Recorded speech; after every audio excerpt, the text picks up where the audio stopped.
सबसे ज़्यादा तो मुसलमानों के ऊपर मिलिटेंट के हमले, हिंदुओं के ऊपर, लेकिन वो सिख क्यों नहीं माइग्रेट किया, बाकी क्यों नहीं किया? इन सभी सवाल की जवाब भी तो चाहिए। लेकिन आप सिर्फ नफरत पैदा करने के लिए कोई फिल्म पैदा करते हो, इससे ना ना प्रॉब्लम सॉल्व होगा, नए प्रॉब्लम खड़े हो जाएंगे।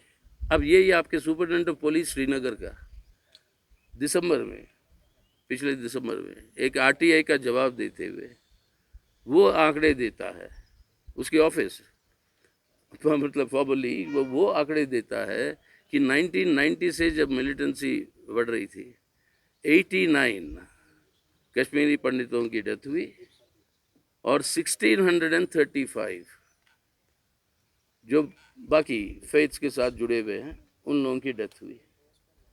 ये उनका खुद का मतलब उनके लेटर हेड पे पुलिस का कहना है। अब ये पुलिस कह रही है ये है सच्चाई, तो ये क्यों नहीं आता सामने? हमने कहा ये सब हमदर्दी हमारी हर समय रही है, और बाहर जितने भी कश्मीरी पंडितों को जितना भी हम कर सके कानूनी तौर पर, पार्लियामेंट के अंदर बाहर, उन सब को जो है उनके लिए जो कानून फ़ायदे मतलब जो भी मिलना चाहिए था वो सब के लिए लड़े हम सीपीआईएम।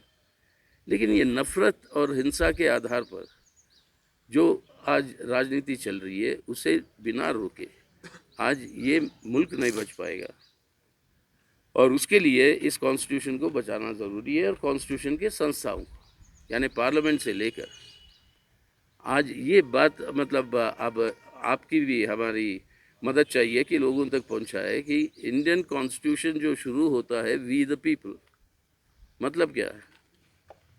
हम लोग का मतलब क्या है कि people are the sovereign masters of India. और कैसे एक्सरसाइज करते हैं people? Through the elected representatives in parliament, and government is accountable to the parliament, MPs are accountable to the people. That is how we the people का linkage होता है। अब parliament ही नहीं चलेगी सही ढंग से तो ये लिंकेज गया, और सरकार की कोई जवाबदेही नहीं। वैसे ही सुप्रीम कोर्ट के सामने जो केसेस पड़े हैं वो देखिए, इलेक्शन कमीशन की रुझान देखिएगा, या CBI ED को देखिए, जिस तरीके से वो उनकी पॉलिटिकल एजेंडा को आगे ले जा रहे हैं सरकार की। तो ये सब इंस्टीट्यूशंस को कमज़ोर करना ये भी घातक है। तो CPIM ने आज ये तय किया कि आज इसके खिलाफ हमारी पार्टी की ऑल इंडिया कांग्रेस होगी 6 से 10 तारीख को केरल में, अप्रैल।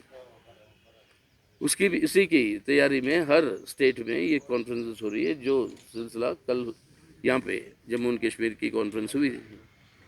अब यहाँ पर हम लोगों का प्रस्ताव ये है कि श्रीनगर पिछले बार जब आए थे तो इनको ले जाना पड़ा मतलब दिल्ली इलाज के लिए, और वहाँ की उसकी हालत और आज की हालत जब देखे तो काफ़ी कुछ बदला हुआ नज़र आ रहा है, लेकिन बुनियादी तौर पर कुछ ना बदला वो भी नज़र आ रहा है।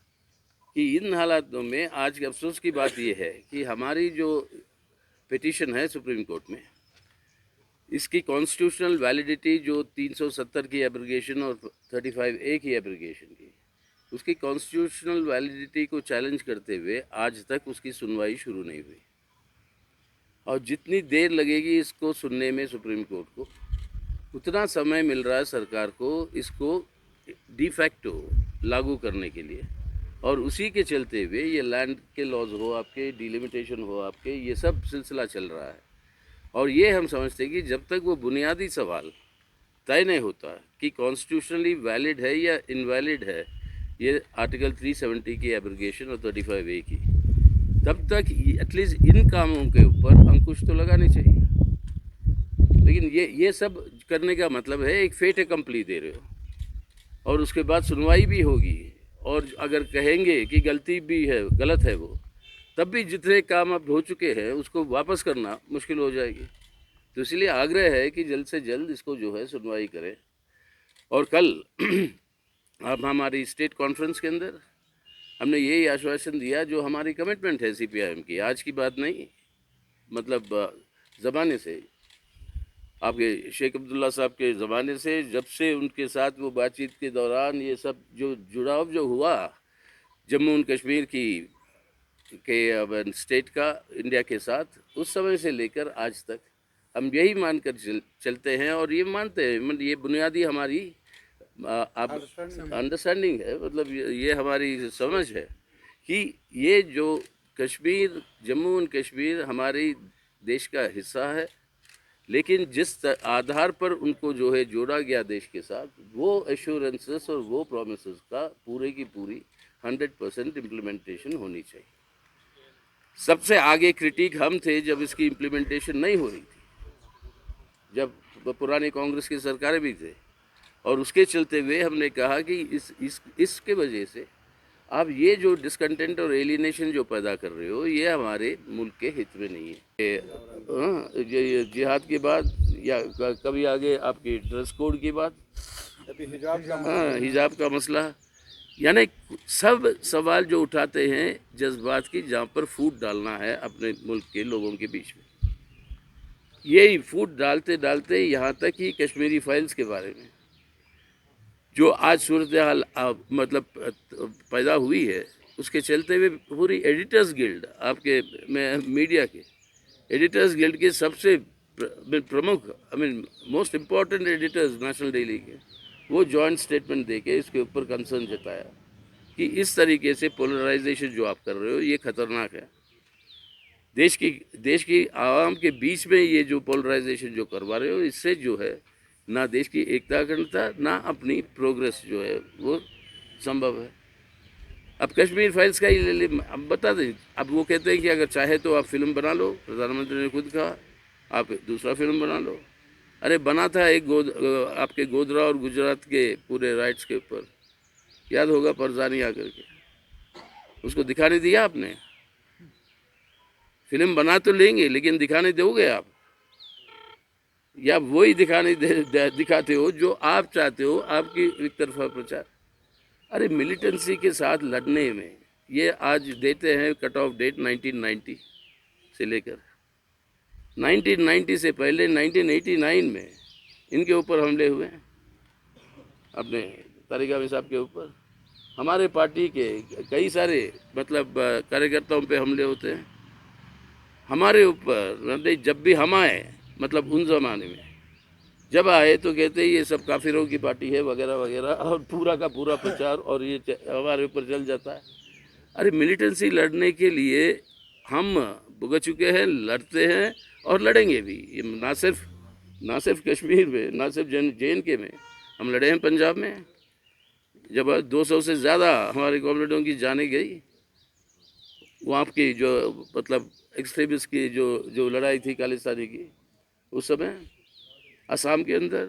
तो हमारी पार्टी की बात ये है कि इस देश की एकता और अखंडता के लिए हम जो है हर समय हमारे लोग आगे बढ़कर लड़े हैं, हिम्मत के साथ लड़े हैं, शिकार भी हुए हैं, शहीद भी हुए हैं। तो ये सबक मत सिखाइए कि उस समय कौन नेता और कश्मीरी पंडित, जब उनकी जो यहाँ पे एक्सोडस की बात, या एक्सोडस कहते हैं वो भी, मतलब यहाँ से जब उनको ले गया, उसके अंदर अगर सही ढंग से आपको सच्चाई चाहिए तो उस समय के गवर्नर का क्या रोल रहा, ये सब बातें भी आनी चाहिए। हमारी गुजारिश यही है कि यहाँ की आवाम के साथ अपने उनकी समस्याओं के ऊपर, उनकी प्रॉब्लम्स के ऊपर और उनकी जज्बात के ऊपर, और जो जायज़ है, हमारा मानना है ये जायज़ है कि ये इन शर्तों के आधार पर जम्मू कश्मीर जुड़ी इंडिया के साथ, और उन शर्तों को आप लागू करिए। ये बुनियादी बात हमारी सुन रही है, यही बात हमने कल कॉन्फ्रेंस में भी कहा। लेकिन जो पूरी मुल्क की हालत है, उसके दरमियान इस प्रॉब्लम को, जम्मू एंड कश्मीर की, हमें जो देखना है, उसके चलते हुए आज जो सूरत हाल है पूरे मुल्क के अंदर, ये है कि जहाँ तक देश के आर्थिक सवाल है और लोगों की जो हालत है, वो बहुत बड़ी तरीके से मतलब उसके अंदर डिजनरेशन हुआ।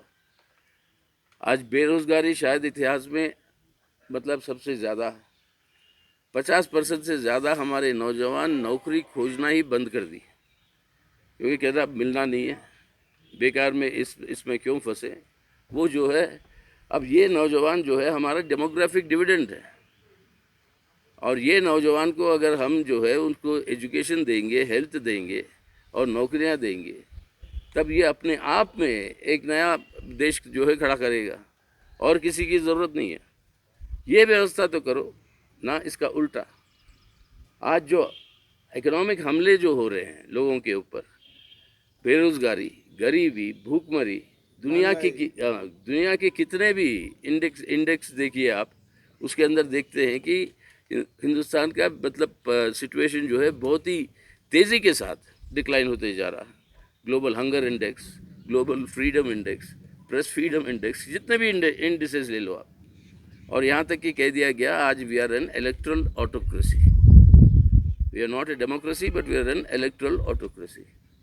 अब वही हो रहा है आज। इलेक्शंस आप जीतिए, किस तरीके से जीतेंगे वो और बात अलग है, लेकिन वो एक लेजिटिमेसी करके जिस तरीके से अपनी पूरी की पूरी कॉन्स्टिट्यूशन के जो फंडामेंटल पिलर्स है उस सब का डिस्ट्रक्शन हो रहा है। आपकी सेकुलर डेमोक्रेसी, आपका सोशल जस्टिस, आपके फेडरलिज्म और आपके इकोनॉमिक सॉवरेंटी। आज देश का संपत्ति कुछ नहीं बचा है जिसकी जो बेचा नहीं जा रहा। कोई एरिया नहीं है जिसके अंदर ये बेचने की बात, और इसके चलते हुए फ़ायदा चंद लोगों को होती है, और वो सभी जानते हैं कौन है ये लोग। खेती को भी उनको हैंड ओवर करने की बात।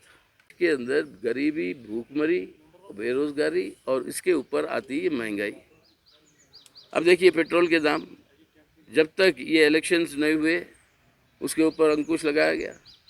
बाद में सरकार कहती है कि ये जो कंपनियां कर रही है दाम बढ़ाना, हमारा कोई इसके अंदर लेना देना नहीं है। तो रोका कैसे भाई आप? हर बार जब इलेक्शंस होते हैं, पिछले 4 सालों में देख लीजिए आप, हर बार जब चुनाव इलेक्शंस होते हैं किसी भी प्रांत में, ये पेट्रोलियम दाम के ऊपर अंकुश लग जाता है। इलेक्शंस होते ही फिर वो बढ़ जाती है, बढ़ा देते हैं, और बड़े पैमाने पर। और आज हालत क्या है? पेट्रोलियम के प्राइसेस बढ़ाने का मतलब ये है कि इसका पूरा एक इन्फ्लेशनरी इम्पैक्ट होता है पूरे इकोनॉमी। ट्रांसपोर्टेशन कॉस्ट जब बढ़ते हैं, सब चीज़ों के दाम बढ़ते हैं। अब बेरोज़गारी, गरीबी, भूखमरी के साथ साथ ये महंगाई, अब ये सब बातें हो रही है, और इसके लिए लेजिटिमेसी ड्रॉ करते हैं इलेक्शन की विक्ट्री से। और वो विक्ट्री के लिए जिस तरीके से लेजिटिमाइज कर दिया पॉलिटिकल करप्शन, ये इलेक्ट्रल बॉन्ड्स लेकर, इलेक्ट्रल बॉन्ड्स के खिलाफ उसको चैलेंज करते हुए वो पिटीशन भी पिछले 3 साल से पड़ा हुआ है सुप्रीम कोर्ट के सामने। मेरा खुद का पिटीशन है as general secretary of the CPI, वो पिटीशन भी पड़ा हुआ है। उसके बारे में कोई इज्जत, अभी तक खरबों रुपए बीजेपी ने बना ली उसके चलते हुए, और वो पूरा का पूरा पैसा जो इलेक्शन में इस्तेमाल होता है। तो अब ये लेवल प्लेइंग फील्ड कहाँ से आएगी? ये डेमोक्रेसी है? ये किस तरीके से डेमोक्रेसी में जो लेवल प्लेइंग फील्ड की बात कहते हो आप, फ्री एंड फेयर इलेक्शन की, वो पूरा का पूरा डिस्टॉर्ट हो रहा है। तो अब ऐसे सूरत हाल में ये ज़रूरी है कि सभी जितने आज सेकुलर ताकतें हैं, इन सभी ताकतों को इकट्ठा होना ज़रूरी है। इस कॉन्स्टिट्यूशन को बचाना, मुल्क को बचाना पहले, ताकि उसके बाद में जिस आधार पर इस मुल्क को बदलना चाहते हैं हम बेहतर, हमारी एक अंदाज़ है, हमारी एक सुझाव है, हमारा एक प्लान है, किसी और पार्टी का हो सकता है, उसके ऊपर बहस करेंगे। पहले अपने मुल्क को बचाओ, इस संविधान को बचाओ। इन सवालों के ऊपर लोगों की भूखमरी या जो हालत है ज़िंदगी के, उसके ऊपर कोई बात नहीं उठाते हैं। यूपी के चुनाव में पूरा का पूरा ये क्या था इशू, 80 वर्सेस 20%, या बुलडोज़र लेके आप जो है पब्लिक मीटिंग करोगे, उसका खुद अपना एक सिंबॉलिक समझिए मतलब वो क्या है, या प्रधानमंत्री खुद बात करेंगे कब्रिस्तान और शमशान घाट के बीच में।